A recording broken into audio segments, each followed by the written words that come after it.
नमस्कार, बहुत स्वागत है आपका शहर की सरकार में। मैं हूं आपके साथ ऋतु ज्ञानवानी। निकाय चुनाव की काउंटिंग लगातार जारी है। 5 नगर निगम में से 2 पर बीजेपी आगे चल रही है, 2 पर कांग्रेस को बढ़त मिल रही है। कटनी में निर्दलीय आगे है, रतलाम में बीजेपी आगे है, देवास में बीजेपी आगे, मुरैना में कांग्रेस आगे, रीवा में कांग्रेस आगे। बता दें आपको, नगर पालिका में टक्कर लगातार जारी है। नगर परिषद में कड़ा मुकाबला देखने को मिल रहा है। कटनी महापौर काउंटिंग का बड़ा अपडेट आपको दे रहे हैं। निर्दलीय उम्मीदवार लगभग 2500 वोट से आगे चल रहे हैं। दूसरे राउंड के बाद प्रीति सूरी लगभग 2468 मतों से आगे चल रही हैं।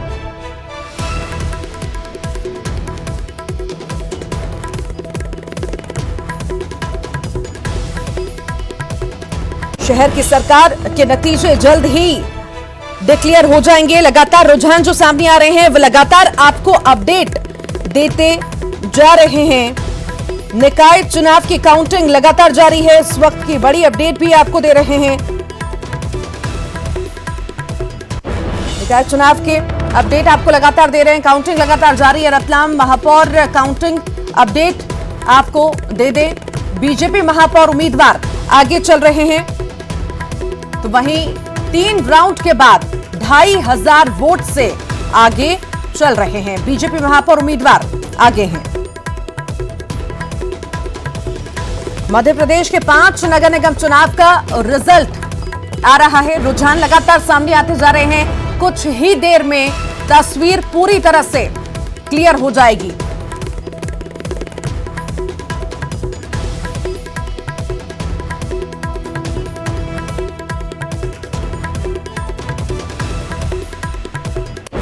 और इसी पर अधिक जानकारी के लिए हमारे साथ कटनी से प्रतीक जुड़ गए हैं। प्रतीक, प्रदेश अध्यक्ष के क्षेत्र में हम देख रहे हैं बड़ा बदलाव होता हुआ नजर आ रहा है। देखिए, बिल्कुल बड़ा बदलाव है और चूंकि भाजपा से ही बागी है प्रीति सूरी, इस लिहाज से हम फिर कह सकते हैं कि शायद टिकटों का जो वितरण हुआ उसका असंतोष कहीं ना कहीं पार्टी को भारी पड़ रहा है। और जो निर्दलीय रूप से मैदान में उतरी हैं प्रीति सूरी, लगभग 2400 से अधिक मतों से फिलहाल वो आगे चल रही हैं। 3 राउंड पूरे हो चुके हैं, लेकिन ये जो फिगर है 2 राउंड तक का है महापौर का। अगर पार्षदों की बात करूं, 3 राउंड पूरे होने तक बीजेपी 24 वार्डों में आगे है, कांग्रेस 13, 1 पर आम आदमी पार्टी और 7 पर निर्दलीय प्रत्याशी जो है वो आगे चल रहे हैं। तो समझ सकते हैं कि निर्दलीय भी बड़ी संख्या में यहां पर सामने आ रहे हैं। बेशक जैसा माहौल हमने महाकौशल के अन्य जिलों में, जैसे जबलपुर का हम जिक्र कर लें कि टिकटों को लेकर असंतोष था, उसका खामियाजा महापौर पद के लिए भुगतना पड़ा, और कुछ ऐसा ही यहां भी देखने को मिल रहा है। फिलहाल प्रीति सूरी 2400 से अधिक मतों से आगे है। 8 राउंड होने हैं, 2 राउंड पूरे हो चुके हैं। लगभग तीसरे राउंड के भी जो रिजल्ट है वो कुछ ही देर में हमारे सामने आ जाएंगे। तो अगर ये लीड 5वें राउंड तक बरकरार रहती है ऋतु, तो लगभग हम कह सकते हैं कि निर्दलीय प्रत्याशी आगे बढ़ेंगे। लेकिन इस बीच अगर कुछ बड़ा उलटफेर होता है तो वाकई टसल बढ़ जाएगी। लेकिन हाल फिलहाल निर्दलीय उम्मीदवार लगातार 2 राउंडों से बढ़त जो है वो बनाए हुए हैं, और हर बूथ में हम देख रहे हैं लगभग लीड उनकी आ रही है। तो ऐसे में चिंता जो है वो बढ़ रही है बीजेपी के लिए, क्योंकि सीधा मुकाबला बीजेपी और निर्दलीय के बीच में कटनी में देखने को मिल रहा है। तीसरे नंबर पर कांग्रेस की प्रत्याशी जो है श्रेया खंडेलवाल, वो यहां पर आ गई हैं। दिलचस्प होता हुआ मुकाबला। शुरुआत से हम कह रहे थे कि कटनी में त्रिकोणीय मुकाबला जो है वो हो सकता है, क्योंकि बार बार एक जो शब्द था वो पूरे कट्टी में चल रहा था कि अंगूठी घूम रही है, और वाकई अंगूठी का जादू जो है वो चलता हुआ दिख ही रहा है, क्योंकि 2 राउंड के परिणाम तो कम से कम यही कह रहे हैं। और आगे अगर 3 राउंडों तक लगातार बढ़त बरकरार रही तो बेशक एक वॉक ओवर हम कह सकते हैं।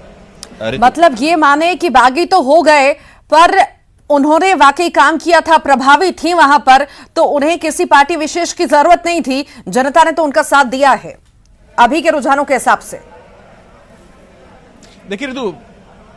देखिए बिल्कुल ऋतु, प्राथमिक रुझानों के हिसाब से हमें कह सकते हैं कि प्रीति सूरी का अंडर करंट था, क्योंकि मोहल्ले मोहल्ले गली गली पर या ठेले वालों से जब हमने चर्चा करी थी, तो जैसा कि मैं कह रहा हूं अंगूठी घूम रही है, ये अमूमन डायलॉग हर किसी के जुबान पर था और खासा लोकप्रिय भी हुआ। तो जब प्रीति की चर्चा पूरे शहर भर में थी, छोटे तबके में थी, तो उसका परिणाम जो है वो अभी देखता हुआ सामने आ रहा है। और स्पष्ट तौर पर अगर ये लीड बरकरार 5 राउंड तक रहती है तो इस बात पर कोई गुरेज नहीं रहेगा कि ये सीट भी बीजेपी के कब्जे से गई है।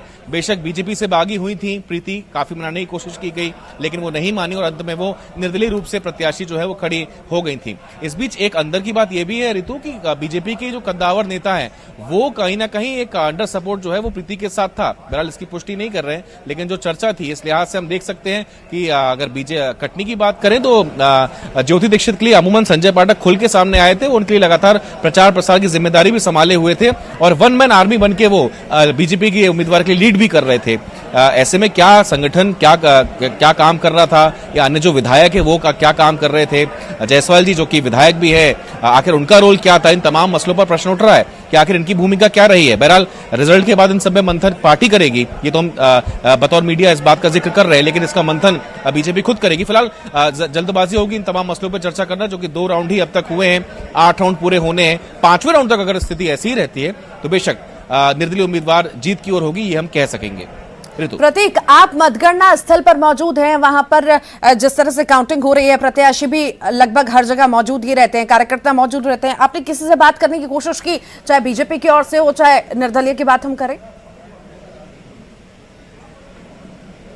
देखिए ऋतु, यहाँ व्यवस्थाएं कुछ अलग तरीके की हैं। तकरीबन 300 मीटर दूर जो है वो मीडिया सेंटर बनाया गया है। बहरहाल यहाँ की मैं तस्वीर जरूर आपको दिखाना चाहूंगा। ठीक मेरे पीछे जो एक डिस्प्ले बोर्ड जो है वो यहाँ पर लगा हुआ है, और कहीं ना कहीं हर जिले की जो कि अलग व्यवस्था होती है, इसलिए यहाँ भी जो लीड है, अभी एक ताजा राउंड जो आया है, तीसरे राउंड की अपडेट आपको बता दूं ऋतु, 2642 की लीड जो है वो हो गई है। ये आंकड़ा बदलेगा, अभी ताजा अपडेट न्यूज 18 पे दर्शकों को हम दे रहे हैं।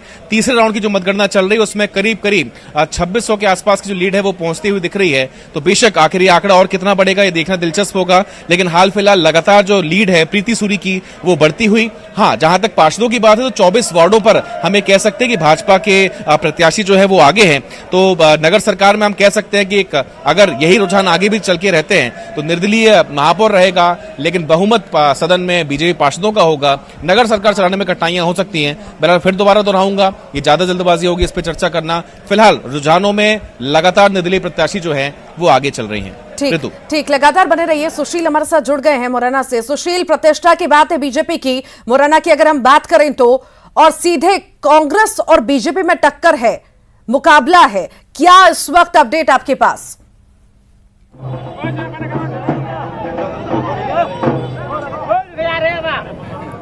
बिल्कुल, देखिए शुरुआती दौर की अगर बात करें तो मुरैना में कांग्रेस के लिए खुशी वाली बात है, और कांग्रेस यहाँ शुरुआती दौर में बढ़त बनाने के साथ ही जो है अगर कहें तो लीड जो है ये कांग्रेस के खेमे के लिए खुशी की बात है। कांग्रेस विधायक है राकेश जी, किस तरह की खुशी, एक बड़ा बीच में थोड़ा मैं आपको बताऊं, ये तो 2023 का टेलर है जो जनता भारतीय जनता पार्टी को दिखा रही है। और 2023 में चंबल से, और मैं कहूंगा कि ग्वालियर चंबल के साथ साथ पूरे मध्य प्रदेश में कमलनाथ जी के नेतृत्व में कांग्रेस की सरकार बनने जा रही है। आज हमने मुरैना जीतने की ओर हैं, ग्वालियर हमने जीता है। ग्वालियर चंबल संभाग में 2 नगर निगम हैं, और दोनों ही नगर निगम हम जीत रहे हैं, और जीते हैं। मुरैना जीत रहे हैं, ग्वालियर जीत गए हैं। तो इससे पूरा ये मुरैना की जनता का मैं बहुत बहुत धन्यवाद, आभार प्रकट करता हूं। दिग्गजों की भी प्रतिष्ठा जुड़ी हुई थी, तो क्या कौन से पहलू हैं जिनकी वजह से कांग्रेस? देखिए, मैं आपको सुनाऊं, ग्वालियर चंबल संभाग में केंद्रीय मंत्री नरेंद्र सिंह जी, केंद्रीय मंत्री श्रीमंत सिंधिया जी, और नेता और मुख्यमंत्री जी, और बीडी शर्मा जी प्रदेश अध्यक्ष, इन चारों नेताओं ने पूरी ताकत लगाई, और ये पूरा गढ़ उनका माना जा रहा है, जिसका जवाब भारतीय जनता पार्टी के नेताओं ने, ग्वालियर चंबल संभाग की जनता ने उनको दोनों नगर निगम चुना के दिया है। तो ये कांग्रेस विधायक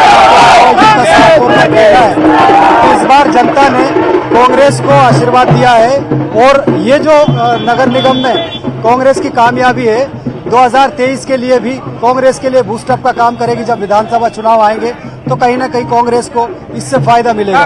तो निश्चित तौर पर देखें तो मुरैना में जो कांग्रेस को बढ़त मिल रही है, उससे न सिर्फ मुरैना बल्कि ग्वालियर चंबल अंचल की जो कांग्रेस है, सिंधिया के जाने के बाद जो वैक्यूम हुआ था, कहीं ना कहीं कांग्रेस को एक संजीवनी बूटी मिली है। जिस तरह से नगर निगम ग्वालियर में कांग्रेस की जीत हुई, उसके बाद मुरैना में भी अच्छी खासी बढ़त जो है कांग्रेस ले रही है। तो कहीं ना कहीं कांग्रेस के लिए भी ये एक खुशी वाली बात है कि कांग्रेस जो है सिंधिया के बिना भी यहाँ मजबूत स्थिति में लड़ने के लिए तैयार है।